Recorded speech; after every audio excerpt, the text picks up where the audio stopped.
এখন বাজতেছে সকাল 10টা, তো বাসায় যাইতেছি আর একটা কথা মনে পড়লো। কিন্তু কথাটা বলার আগে আরেকটা কথা বলা খুবই ইম্পর্ট্যান্ট, সেটা হচ্ছে কিছু সংখ্যক লোক আমার কন্টেন্টগুলা পার্সোনালি নেয়, নিজের উপর মাখায় আর কি। মানে আমি বাস দেই না, তারপরও কিছু মনে করে মানুষ যে আমি ওনারে বাসগুলা দিতেছি আর কি। তো ওই থেকেই কথাগুলা বলা।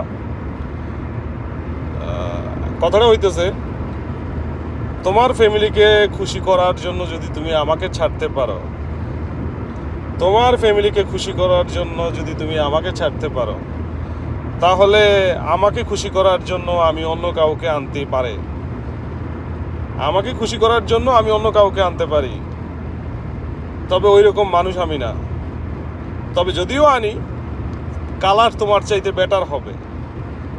এখন এই কথাটাও কিন্তু পার্সোনালি কেউ নিয়ে নিবে, এটা একটা কন্টেন্ট। ভালো থাকবেন।